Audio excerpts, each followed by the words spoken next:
Musik. Kamu bilang sudah mencoba untuk ikhlas, tapi setiap malam tanganmu masih refleks membuka profilnya, melihat story-nya, menghitung siapa yang memberi like, berharap mungkin hari ini dia mengirim pesan, dan setiap notifikasi berbunyi, jantungmu langsung berdebar berharap itu dia. Tapi, musik, bukan. Kamu mungkin berpikir kalau aku berusaha lebih keras, kalau aku jelaskan sekali lagi, kalau aku tunjukkan betapa aku peduli, dia pasti kembali. Tapi dengarkan ini baik-baik. Semakin kamu mengejar, semakin dia merasa punya ruang untuk menjauh. Semakin kamu mencoba membuktikan diri, semakin kamu terlihat kehilangan kendali. Dan inilah hukum pahit yang jarang, musik, dibicarakan. Semakin kamu terlihat membutuhkan, semakin kamu kehilangan daya tarik. Musik, bukan karena kamu tidak berharga, tetapi karena kebutuhan menciptakan tekanan, dan tekanan membuat orang ingin pergi. Mungkin kamu lelah, mungkin harga dirimu mulai retak. Musik, mungkin kamu merasa kalau kamu diam, kamu akan benar-benar kehilangan dia. Disinilah stokisme masuk.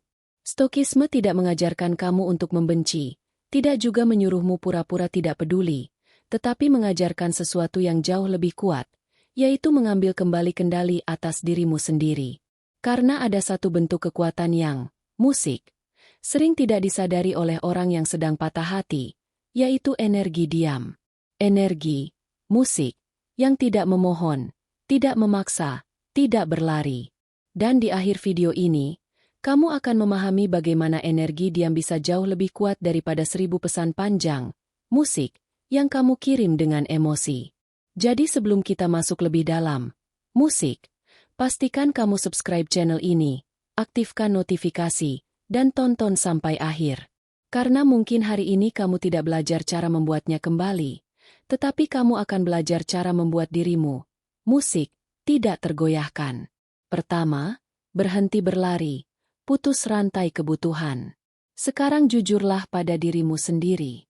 Ketika kamu terus menghubunginya, terus mencari alasan untuk membuka percakapan, selalu jadi yang pertama muncul, itu bukan cinta, itu kecemasan. Dalam psikologi ini disebut attachment anxiety, yaitu rasa panik ketika kamu takut kehilangan koneksi dengan seseorang yang kamu anggap penting. Otakmu tidak membaca dia butuh ruang. Otakmu membaca aku terancam kehilangan. Dan ketika ancaman itu muncul, sistem sarafmu bereaksi seperti menghadapi bahaya. Musik, jantung berdebar, pikiran gelisah, dorongan untuk segera bertindak. Kamu merasa harus melakukan sesuatu sekarang juga. Menghubungi, menjelaskan, memastikan semuanya tetap aman. Masalahnya, tindakan cepat yang lahir dari kepanikan, musik, hampir selalu mengirim sinyal yang salah. Penelitian neuroscience menunjukkan bahwa penolakan sosial mengaktifkan bagian otak yang sama, musik, dengan rasa sakit fisik. Itulah sebabnya perasaan ditinggalkan terasa seperti musik, tertusuk. Tapi ingat ini, rasa sakit bukan berarti kamu harus bereaksi. Musik, dalam dinamika hubungan, orang yang paling gelisah sering terlihat paling tidak stabil, dan ketidakstabilan menurunkan daya tarik. Ada prinsip sederhana dalam psikologi ketertarikan. Otak manusia menghargai apa yang tidak selalu tersedia. Musik, yang terlalu sering ada akan cepat terasa biasa. Ini bukan permainan. Ini pola alami perilaku manusia. Ketika kamu selalu hadir, selalu, musik, cepat merespons, selalu siap memperjuangkan, kamu menghilangkan jeda. Musik, dan tanpa jeda, tidak ada ruang untuk rindu. Epictetus, seorang filsuf stoik, musik, pernah mengatakan bahwa bukan peristiwa yang mengganggu kita, tetapi penilaian kita terhadapnya.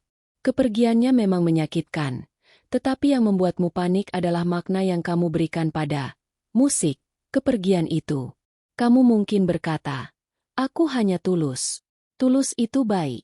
Tetapi jika ketulusan itu lahir dari rasa takut kehilangan, itu bukan cinta yang tenang. Itu adalah usaha untuk meredakan kecemasanmu.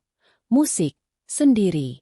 Kamu tidak tahan dengan ketidakpastian, tidak tahan dengan musik, jeda, tidak tahan dengan tidak tahu. Padahal justru di dalam jeda itulah nilai dirimu dibangun kembali. Berhenti berlari bukan berarti menyerah. Berhenti berlari berarti memutus siklus panik. Dan seseorang yang mampu menahan reaksinya saat kecemasan muncul adalah seseorang yang mulai mengambil kembali kendali atas dirinya. Kedua, bungkam ego yang terluka. Jangan mencari validasi, sekarang kita masuk lebih dalam. Banyak pria merasa mereka mengejar karena cinta. Padahal jika benar-benar jujur, yang paling terluka adalah ego.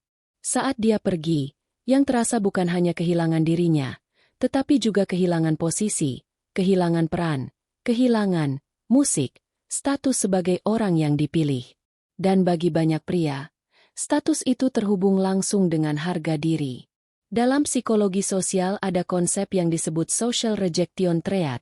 Musik. Ketika seseorang merasa ditolak, otaknya tidak hanya membaca itu sebagai kehilangan hubungan, tetapi sebagai ancaman terhadap identitas diri. Itulah mengapa rasanya seperti kalah. Kamu bukan hanya merasa kehilangan seseorang, kamu merasa kalah oleh situasi, mungkin kalah dari orang lain, mungkin juga kalah dari versi dirimu yang dulu.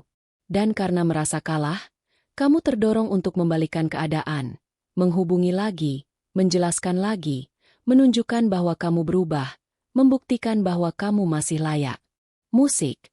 Tapi seringkali itu bukan murni tentang mencintai dia, melainkan tentang menyelamatkan harga dirimu sendiri. Masalahnya, setiap kali kamu meminta kepastian, setiap kali kamu ingin diyakinkan, musik, bahwa kamu masih berarti, kamu sedang mencari validasi. Dan validasi yang diminta hampir selalu terasa seperti kebutuhan. Musik. Semakin kamu membutuhkan pengakuan, semakin kamu meletakkan nilai dirimu di tangan orang lain. Disinilah stokisme menjadi sangat relevan. Epictetus mengajarkan tentang dikotomi kendali, bahwa ada hal-hal yang berada dalam kendalimu dan ada yang tidak. Perasaannya bukan dalam kendalimu. Keputusannya bukan dalam kendalimu. Penilaiannya bukan dalam kendalimu. Yang berada dalam kendalimu hanyalah responsmu. Marcus Aurelius, kaisar Romawi sekaligus filsuf Stoik, pernah menulis bahwa kamu memiliki kuasa atas pikiranmu, bukan atas peristiwa di luar dirimu. Musik. Kamu boleh merasa terluka, tetapi kamu tidak harus bertindak berdasarkan luka itu. Ketika ego yang memimpin, kamu cenderung melakukan hal-hal yang justru menurunkan nilaimu sendiri, memohon, meyakinkan, mengejar pengakuan. Sadari ini dengan tenang. Musik. Jika kamu merasa harus membuktikan diri agar dia melihat nilaimu, itu berarti kamu sendiri belum sepenuhnya percaya pada nilaimu. Dan di titik itu, masalahnya, musik, bukan lagi tentang dia, tetapi tentang dirimu sendiri. Saat kamu berhenti meminta validasi, kamu berhenti menyerahkan harga dirimu kepada keputusan orang lain. Dan disitulah kekuatanmu mulai kembali. Ketiga, hentikan siaran kesedihan. Tutup akses emosimu. Sekarang saya akan mengatakan sesuatu yang mungkin tidak nyaman. Berhentilah menyiarkan kesedihanmu. Berhentilah membuat status galau yang sebenarnya ditujukan untuk satu orang. Berhentilah membuat story bernada sindiran dengan harapan dia membacanya. Berhentilah menulis pesan panjang penuh emosi yang kamu kirim di tengah malam. Karena setiap kali kamu melakukan itu, kamu sedang membuka seluruh isi hatimu kepada seseorang yang sudah memilih menjauh. Dan dalam dinamika psikologis, keterbukaan sepihak bukanlah musik, kekuatan. Itu justru membuatmu rentan. Semakin dia tahu kamu masih terluka, semakin dia tahu kamu masih berharap, semakin dia tahu kamu belum bisa melepaskan musik, semakin kecil dorongan baginya untuk kembali. Ingat ini, ketertarikan seringkali tumbuh dari misteri, bukan dari keterbukaan yang berlebihan. Dalam dinamika psikologi, sesuatu yang sulit dibaca justru membangkitkan rasa penasaran. Yang tidak bereaksi seringkali membuat orang bertanya-tanya. Ketika kamu berhenti memperlihatkan kesedihanmu, itu bukan berarti kamu menekan emosimu. Kamu hanya berhenti memberinya akses. Dan akses emosional adalah sebuah privilege, bukan sesuatu yang otomatis dimiliki oleh seseorang yang sudah memilih pergi. Stokisme mengajarkan ketenangan di tengah kekacauan, bukan dengan menekan perasaan, tetapi dengan menguasainya. Saat kamu berhenti bereaksi berlebihan, tidak terburu-buru membalas, dan tidak merasa perlu menjelaskan diri, kamu menciptakan ruang, dan ruang itu memberi jarak. Jarak menghadirkan refleksi, dan dari situlah rasa kehilangan bisa muncul. Beralihlah dari pria yang reaktif menjadi pria yang tenang dan terkendali. Karena emosi yang tidak mudah diakses selalu terlihat lebih kuat. Alihkan fokusmu dari dirinya kembali ke dirimu. Bangun nilai secara diam-diam melalui perkembangan fisik, finansial, dan mental tanpa perlu pamer. Karena nilai sejati tumbuh di balik layar. Saat kamu berhenti selalu tersedia, pola berubah, dan perubahan itu memicu pikirannya untuk mulai mempertanyakan dan mengingat. Dengan menerima kemungkinan terburuk dan tetap tenang tanpa mencari perhatian, kamu membiarkan kekosongan bekerja secara alami. Dan pria yang mampu menahan impuls serta tidak mudah diakses adalah pria yang benar-benar telah mengambil kembali kendali atas dirinya. Sekarang bayangkan ini. Musik. Tiba-tiba dia menghubungimu. Pesan singkat dan santai seolah tidak pernah terjadi apa-apa. Apa yang biasanya terjadi? Jantungmu langsung berdebar. Pikiranmu bergerak cepat. Dan kamu ingin segera membalas dengan penuh antusias. Musik. Disinilah ujian yang sebenarnya. Banyak pria gagal bukan saat ditinggalkan, tetapi saat diberi sedikit perhatian kembali. Kendali diri adalah dasar dari kekuatan. Jika kamu langsung membalas dalam hitungan detik, menunjukkan betapa senangnya kamu dia muncul lagi, kamu tanpa sadar mengembalikan posisi lama, di mana kamu lebih membutuhkan. Menjadi tidak mudah diakses bukan berarti bermain permainan, tapi tentang stabilitas. Pria yang stabil tidak digerakkan oleh notifikasi. Dia memilih respon, bukan reaksi. Jangan terlalu cepat. Musik. Jangan terlalu panjang. Dan jangan terlalu emosional. Biarkan percakapan tetap ringan, netral, dan seimbang. Karena pria yang tidak mudah terbaca selalu punya daya tarik tersendiri. Bukan karena dibuat misterius, tapi karena emosinya tidak terbuka sepenuhnya. Saat kamu mampu menahan dorongan untuk langsung menunjukkan perasaanmu, kamu sedang mengendalikan dinamika. Musik, ingat ini, saat kamu menguasai emosi, kamu juga menguasai posisi. Dan dalam setiap hubungan, yang paling stabil secara emosional biasanya yang memegang kendali. Ketika kamu tidak lagi impulsif, tidak lagi terburu-buru menunjukkan harapan, kamu naik level, dari pria yang menunggu pesan menjadi pria yang tidak terguncang oleh pesan. Musik. Di titik itu kekuatan psikologismu mulai terasa nyata. Ketujuh, jadilah gunung, bukan pencari perhatian. Sekarang lihat dua tipe pria dengan jelas. Yang pertama gelisah, hidupnya bergantung pada notifikasi, suasana hatinya naik turun mengikuti balasan, ia menunggu, berharap, dan tanpa sadar hidupnya berputar di sekitar satu orang. Yang kedua juga pernah terluka, tapi tidak membiarkan luka itu mengendalikan hidupnya. Musik. Ia berdiri bukan untuk terlihat kuat, tapi karena ia tahu nilainya tidak ditentukan oleh siapa yang memilihnya.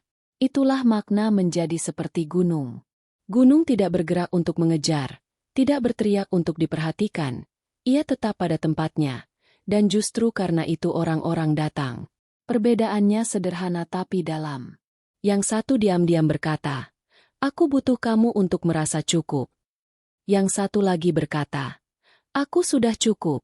Kamu boleh ada, tapi kamu bukan pusat hidupku." Rasakan perbedaannya. Yang satu takut kehilangan, yang satu tidak terguncang oleh kemungkinan itu. Jika suatu hari dia kembali, kamu menyambutnya sebagai versi dirimu yang lebih kuat. Musik. Jika dia tidak kembali, kamu tetap utuh. Inilah inti dari semuanya. Kekuatan bukan pada membuatnya kembali, tetapi pada menjadi pribadi yang tidak goyah meskipun dia tidak kembali. Saat kamu mencapai titik itu, kamu tidak lagi hidup untuk dipilih, kamu hidup untuk memimpin dirimu sendiri. Musik. Dan seseorang yang mampu memimpin dirinya tidak akan kehilangan arah. Sebagai penutup, sekarang arah itu seharusnya sudah terlihat lebih jelas. Selama ini kamu berpikir usaha yang lebih besar akan mengubah segalanya. Padahal yang perlu diubah bukan seberapa keras kamu berusaha, tapi kemana arah hidupmu. Mengejar lahir dari rasa kurang, dari takut ditinggalkan, dari kebutuhan untuk diyakinkan bahwa kamu masih berarti. Dan selama kamu bergerak dari ketakutan itu, kamu akan terus merasa tidak aman. Energi yang kita bahas hari ini bukan sesuatu yang abstrak. Ia dibangun dari 3 hal nyata: penguasaan diri, jarak emosional yang sehat, dan pertumbuhan yang konsisten. Saat kamu berdiri di atas 3 hal ini, kamu tidak lagi bergantung pada keputusan siapapun.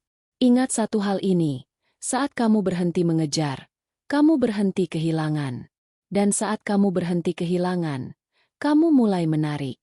Sekarang diam sejenak, musik, dan tanyakan pada dirimu sendiri, kamu ingin terus berlari atau mulai berdiri? Jika ini membuka perspektif baru untukmu, tekan subscribe, aktifkan musik, notifikasi, dan bagikan kepada seseorang yang mungkin sedang berjuang dalam diam. Terima kasih sudah menonton sampai akhir. Musik.